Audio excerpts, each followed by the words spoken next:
সুপ্রভাত। রাখি পূর্ণিমার শুভেচ্ছা ও অভিনন্দন। আজ রাখি পূর্ণিমার দিনটি শুরু হোক ঠাকুর শ্রী রামকৃষ্ণ পরমহংস দেবের অমৃতময় বাণী ও শিক্ষার মধ্য দিয়ে।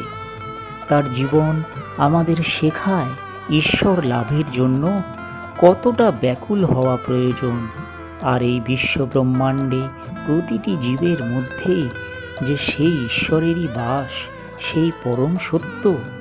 তিনি আমাদের শিখিয়েছেন সরলতা, প্রেম এবং ভক্তির মাধ্যমে কিভাবে জীবনের প্রকৃত উদ্দেশ্য উপলব্ধি করা যায়।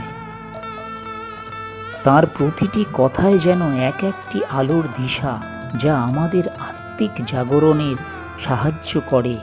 আসুন আজকের এই নতুন দিনে আমরা তার আদর্শকে মনে রেখে নিজেদের জীবনকে আরও শুদ্ধ ও সুন্দর করে তুলি। দিনের শুরু হোক ঠাকুর শ্রীরামকৃষ্ণ পরমহংস দেবের চরণ স্মরণ করে। তাঁর আশীর্বাদ আমাদের সকলের জীবনে শান্তি ও আনন্দ বয়ে আনুক। শুভ দিন। নমস্কার।